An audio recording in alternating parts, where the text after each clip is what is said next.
अब हम लोग थे ओबीसी में, ओबीसी वाले जनरल में नहीं जा सकते।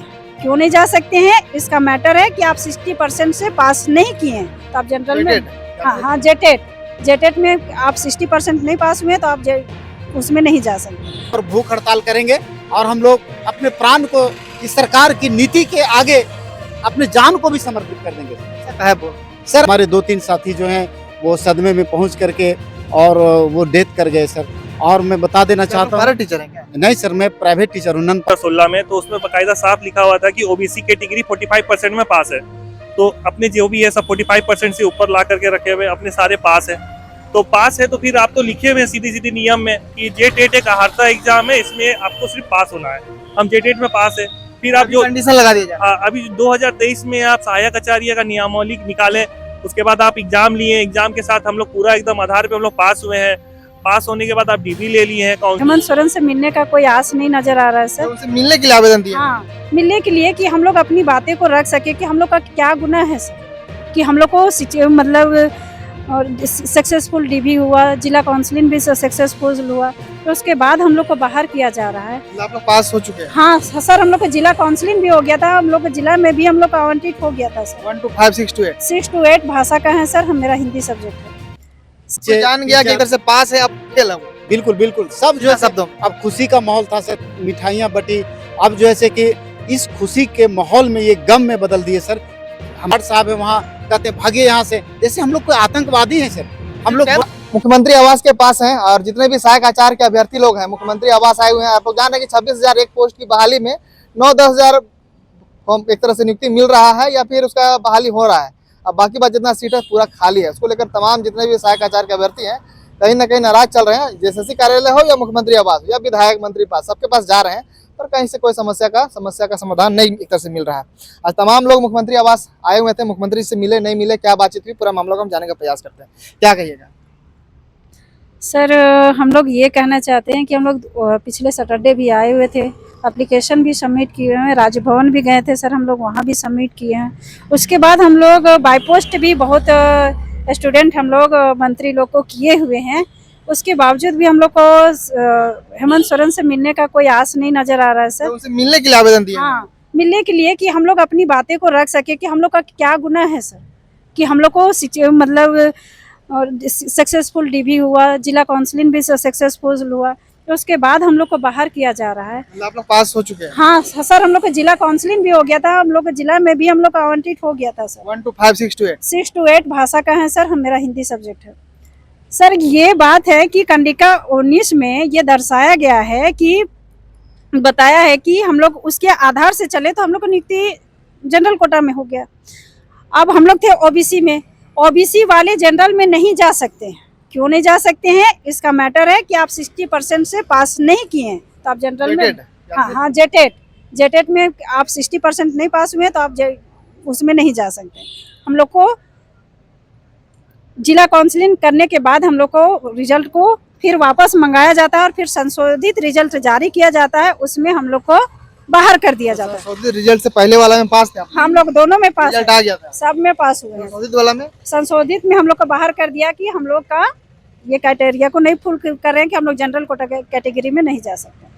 सर हम हेमंत सोरेन से ये पूछना चाहते हैं कि जब उन्होंने साइंस टीचर का जब नियुक्ति पत्र बांट रहे थे उस दिन बहुत एक शब्दों में बोले थे, उस बात को हम अंडरलाइन किए थे सर और अपने जहन में रखे। वो बोल रहे हैं कि 26,000 एक सीट को पूरा फुलफिल किया जाएगा। कहाँ से होगा सर? जब हम लोग जिला काउंसलिंग में 1059 हम लोग कैंडिडेट गए हैं, उसके बाद भी 246 कैंडिडेट को बाहर कर दिया जाता है सर संशोधित रिजल्ट में, तो वो कहाँ से फुलफिल करेंगे सर? हम उनसे पूछना ये जेएसएससी से भी पूछना चाहते हैं कि ये कहाँ से वो फुलफिल करेंगे, वो हम पूछना चाह रहे हैं। बाद में अभी सेकेंड लिस्ट भी आने वाला है। हाँ, और सेकेंड लिस्ट आएगा सर, तो हम लोग जेएसएससी भी जा चुके हैं, वहाँ भी बोलते हैं कि आप लोग कोर्ट जाइए, आप जाने बोलते हैं। हाँ कोर्ट जाइए, आप लोग स्वतंत्र हैं, आप जा सकते हैं। क्या कीजिएगा आप? अगर हम लोग इन लोग से मिल के देखते हैं, अगर हम लोग का कोई सोल्यूशन निकलता है तो ठीक है, नहीं तो जाएंगे, लास्ट तो वही उपाय है सर। जेएसएससी कार्यालय भी गए थे क्या? हम लोग जा चुके हैं सर। जैसे क्या बोला जा रहा है? हाँ, वहाँ भी हम लोग एप्लीकेशन सबमिट किए हैं सर, वहाँ भी हम लोग का सुधीर सर निकलते हैं और हम लोग को बताते हैं कि वेट कीजिए, दिसंबर तक में वेट कीजिए। सर हम लोग सारा कुछ हम लोग सबसे पहले सर भाषा का सबसे पहले हम लोग काउंसलिंग करवाएं सर। उसमें जेटेड का क्या बोले 60% मार्क्स लाना है उसमें? जैसे जिसका जेटेट में 60% है वही जनरल में जा सकता है, सबसे कम है उसका? उस जो कम है वो जनरल में नहीं जा सकते हैं। प्रदीप कुमार का हवाला देते हुए हम लोग को कहा गया, प्रदीप कुमार का, ये जो कि हमारे राजस्थान निवासी है, वो दिल्ली में केस किए थे तो हाई कोर्ट में, हमारे सुप्रीम कोर्ट में, तो उनका हवाला देते हुए 60% को बोला गया शिक्षा सचिव के द्वारा। तो हमारा कहना है कि आप जब 2022 में ये नियमावली बना रहे थे तो 2019 में प्रदीप कुमार वाला बात था, और वैसे भी वो राजस्थान का निवासी है, और राजस्थान का निवासी आपका कोई भी हो, आपका झारखंड में लागू नहीं होता है। तो ये लागू क्यों किया गया और किस कारण से हम लोग को बाहर किया गया, इस कारण का हम लोग को कोई तो तरह का सूची मिलना चाहिए। आप हम लोग से बाहर कर दिए, ना कि हम लोग का कोई डीबी बिना सूचना के, ना हम लोग का डीबी खराब हुआ, ना हम लोग का काउंसलिंग बहुत ही अच्छी प्रक्रिया से गुजरे, उसके बाद हम लोग को बाहर किया गया। तो कोई भी कारण तो एक मिलना चाहिए ना हमें, कोई तरह का कोई कारण नहीं, कोई तरह का कोई नोटिस नहीं। तो इस बात से हम लोग बहुत हताहत है, बहुत निराश है। तो पहले क्या आप लोग 60% से जेटेट की जो बात होती है, जेटेट हमारे जब एग्जाम लिया गया था 2016 में, तो उसमें बाकायदा साफ लिखा हुआ था कि ओबीसी कैटेगरी 45% में पास है। तो अपने जो भी है सब 45% से ऊपर ला करके रखे हुए, अपने सारे पास है। तो पास है तो फिर आप तो लिखे हुए सीधी सीधी नियम में कि जेटेट एक हार्ता एग्जाम है, इसमें आपको सिर्फ पास होना है। हम जेटेट में पास है, फिर आप जो कंडीशन लगा दिया जाए। हाँ, अभी 2023 में आप सहायक आचार्य का नियमावली निकाले, उसके बाद आप एग्जाम लिए, एग्जाम के साथ हम लोग पूरा एकदम आधार पे हम लोग पास हुए हैं। पास होने के बाद आप डीबी ले लिए हैं, काउंसलिंग ले लिए, जिला काउंसलिंग ले लिए, नियुक्ति पत्र देने वाले हैं। उससे पहले आप निकालते हैं कि प्रदीप कुमार वाला नियम के अनुसार हम लोग 60% ऊपर वाले को सिर्फ लेंगे। ये बात हम लोग को थोड़ा समझ में नहीं आ रहा है। हम लोग बहुत ही इसके बात से नाराज है, हम लोग बहुत ही मतलब हताहत है कि हम निकाला गया, उसका कोई कारण नहीं दिया कोई कारण नहीं दिया गया। और सबसे बड़ी बात है, आप जब एक नियम बना चुके हैं और उस बीच में आप किसी को जॉब नौकरी देने वाले हैं और उसमें बीच में अगर आप बदल रहे हैं नियम, तो नियम बनने से पहले क्यों नहीं बदला गया? क्योंकि प्रदीप कुमार वाला बीच में भी नियम बदला जाता है, नहीं बदलना चाहिए, बदला गया, जबकि बदलना नहीं चाहिए। ये सरकार का रणनीति अगर है या हमारे शिक्षा विभाग का रणनीति है, ये गलत है। ये शिक्षा विभाग या शिक्षा का कोई भी रणनीति है, ये गलत है। नियम एक बार बनता है, आप नियम बनाए, हम नियम के आधार पे 5000 कैंडिडेट, आप 5000 कैंडिडेट था, आप 1632 का डीबी लिए, उसमें से तो कोई आपका उंगली नहीं उठा रहा है कि आप नियम, जब आप फाइनल रिजल्ट निकाल दिए, फाइनल हम लोग दे दिए हैं, उसके बाद हम लोग कोई भी प्रकार का हम लोग एक्शन ले रहे हैं कि क्यों इस प्रकार का नियम बदला जा रहा है। आप जब नियम के आधार पर नौकरी दे रहे थे तो हम लोग तो कोई भी आपका 1632 आपका डीबी लिए, तो 1632 के बाद भी तो बहुत सारे कैंडिडेट हमारे पीछे रह गए, वो तो आपको नहीं बोल रहे हैं, कोई भी शिक्षा सचिव क्या कुछ नहीं बोल रहा है। तो आप बीच में जो 1632 आदमी का तो हक बनता है कि आपको बोले कि आप नियम क्यों चेंज कर रहे हैं, नियम क्यों। क्या बच रहा है हम लोग बस ये ऑप्शन है, या तो हम लोग सीएम सर के आवास के सामने में हम लोग धरना देंगे, अगर उनसे भी कोई तरह का कोई इलाज नहीं मिलता है तो हम लोग कोर्ट का रास्ता पकड़ेंगे। सीधी मुलाकात हुआ नहीं हुआ? नहीं हुई मुलाकात, उनका कोई शेड्यूल नहीं है, उनका यहाँ कहना है कि आप लोग बिना किसी सोर्स का आइएगा तो हम लोग मिलने नहीं देंगे। सोर्स बोले तो किन्हीं को ले करके आइए या किन्हीं को, तो हम लोग कहाँ जाए, आम जनता कहाँ जाएंगे, हम लोग सोर्स कहाँ से लाएंगे, हम लोग आम जनता कहाँ जाएंगे? आम जनता किस लिए होता है और सीएम किस लिए चुना जाता है कि हमारा कोई भी तकलीफ हो या हमारे लोग, और ये एक आदमी का तकलीफ नहीं है, ये 1000 घर का तकलीफ है, 1000 घर पीड़ा में आज।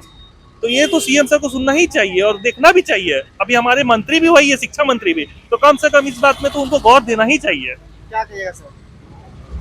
जी सर, मैं सबसे पहले आरजी न्यूज को मैं धन्यवाद देता हूं, जो हम लोग की पीड़ा को जन तक पहुंचाने के लिए हम तक आप पहुंचे हैं सर। मैं बता देना चाहता हूं कि यदि आपके यहाँ कोई मेहमान आया या किन्हीं को आप थाली में खाना परोस के दिए और उसको ठीक खाने की तैयारी में है, हाथ धो करके वो खाने की तैयारी में है, उसका खाना छीन लीजिएगा सर, तो उसको कैसा प्रतीत होगा सर? मतलब आपका भी जो है रिजल्ट आया हुआ था, संशोधित रिजल्ट में आपको बाहर किया गया है सर? बिल्कुल सारी कैटेगरी का फुलफिल करके हम लोग को जिला आवंटित हो गया था सर, जिला में काउंसलिंग भी हो गया था, हम लोग नियुक्ति पत्र के इंतजार में थे सर, और अचानक जिला से सारे फोल्डर वापस मंगा करके और एक संशोधित रिजल्ट कुछ दिन के बाद जारी किया जाता है सर, उसमें हम लोग का नाम बाहर कर दिया जाता है। हमको ये समझ में नहीं आ रहा कि संशोधित रिजल्ट आखिर में क्यों जारी किया गया, यही तो क्या कारण? यही तो हम लोग को भी समझ में नहीं आ रहा है सर। आखिर सरकार के साथ, शिक्षा सचिव के साथ क्या परेशानी आई? जो नियम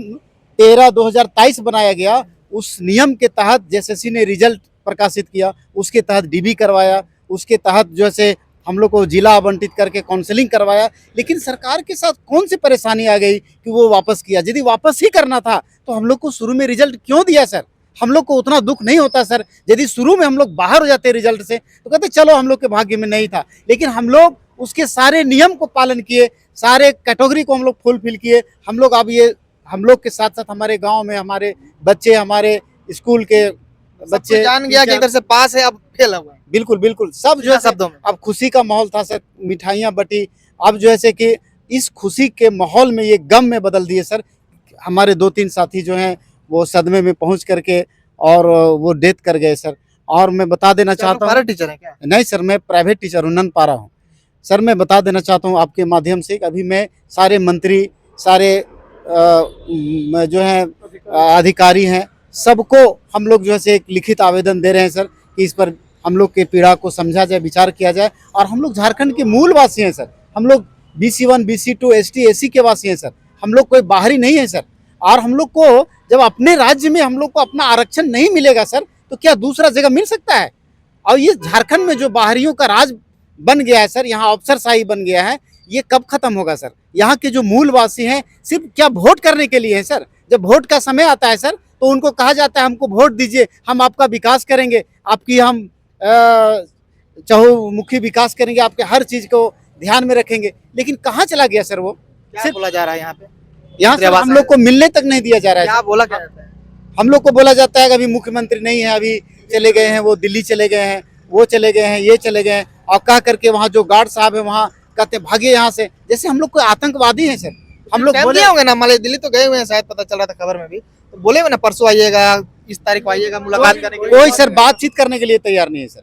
हम लोग मैं स्पीड पोस्ट भी दे चुका हूँ सर, उसमें नंबर भी दिया हूँ सर कि हमें मिलने का टाइम दिया जाए। हम लोग अपने पीड़ा रख रहे हैं, उसको आप समझिए। तो क्या बोला जा रहा है? कुछ नहीं रिस्पॉन्स मिलता है सर। यहाँ अफसरशाही है सर, ये अफसरशाही है। यहाँ किसी को गद्दी मिल गया, वो अपना राज्य करना है, राज्य के वासियों को के साथ क्या बीत रहा है ये कोई सुनने वाला नहीं सर। सर हम लोग शिक्षक हैं सर, हम लोग एक शिक्षक 100 पर भारी हो सकते हैं सर, लेकिन हम लोग के साथ ये पूर्ण जो व्यवहार किया जा रहा है सर, ये कभी कभी हास्यास्पद लगता है और दुख लगता है सर कि हम लोग किस प्रदेश में जन्म लिए हैं, जहाँ व्यवस्था क्या है। सर ऑप्शन यही है सर कि हम लोग सारे लोगों को आवेदन दे चुके हैं।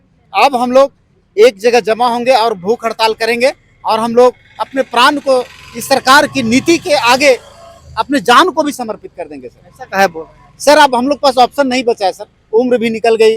अब ये जो है अब पढ़ाई का उम्र रहा नहीं, और वो पढ़ेंगे भी तो अब एज नहीं बचा सर। अब हम लोग क्या मुंह दिखाएंगे बाल बच्चों के साथ सर? कैसे अपनी जीविका चलाएंगे? हम लोग कुछ चीज सीखे नहीं सर, बिजनेस खड़ा कर पाए नहीं सर। हम लोग तो सिर्फ ओनली फॉर अपना समय पढ़ाई में व्यतीत कर दिए सर। और सरकार के साथ जब सीटें अवेलेबल हैं और फिर भी उसको नियुक्ति करने में कौन सी आपत्ति है सर? 5000 एक सब्जेक्ट का सीट है सर, भाषा में 6 to 8 हिंदी या लैंग्वेज पेपर में 5000 एक सीट है सर, और वो नियुक्ति 813 कर रहा है सर, जबकि क्वालिफाइड स्टूडेंट 1600 हैं वो डीबी के बाद सर। मतलब उसके पास कैंडिडेट है, सीट खाली है, फिर भी जो है नियुक्ति नहीं ले दे रहा है सर। तो क्या मानसिकता, क्या कमजोरी इस सरकार के साथ सर? वो कुछ बताने के लिए तैयार नहीं है सर। हम लोग दर दर भटक रहे हैं सर। मतलब कब से आप लोग भूख हड़ताल बोल रहे हैं, या फिर कब से आप सर हम लोग सारे लोगों को अभी कुछ और मंत्री और अधिकारी को आवेदन देना बाकी है सर, सबको दे लेंगे। इसके बाद हम लोग एक दिन बैठेंगे सर, और जितने हम लोग प्रभावित हैं भाषा का, जितने हम लोग टीचर हैं भाषा को, और भी संकाय के साथी लोग हैं, जितने हम तो देख रहे हैं पैरा टीचर से बात कर रहे हैं, सहायक आचार्य के हों, वो लोग भी बोल रहे हैं संशोधित रिजल्ट में हम लोग को बाहर कर दिया गया। 1 to 5 में था, तो उसमें भी यही प्रॉब्लम आया, उसमें भी कितने लोगों रिजल्ट में जो निकाला गया। तो पूरा तो देख रहे हैं कि सब में इसी तरह चल रहा है पूरा सर। परीक्षा में यही तो नहीं समझ में आता है सर कि यहाँ का जो शिक्षा व्यवस्था है, यहाँ के जो शीर्ष अधिकारी हैं, जो अपने आप को IAS APS कहलाते हैं सर, वो किस नियम को पढ़ के आते हैं जो पहले उनको वो नियम नहीं दिखता है सर, और बाद में जब सारी प्रक्रिया हो जाने के बाद उसको बाहर कर दिया जाता है सर। उसको जब यही बाहर करना था तो आप पहले सोए हुए कहाँ थे? क्या आप खा पी करके जो रिजल्ट तैयार करते हैं? हम लोग भी एक टीचर हैं सर, किसी अभिभावक का एक रिजल्ट गड़बड़ होता है तो सीधे लाठी और डांग लेकर के आ जाता है सर। हम लोग क्या करें उसके साथ? जो रिजल्ट वो कहता है कि ये हो गया वो हो गया। कहाँ से आए हुए हैं सर मैं हजारीबाग से आया हूँ।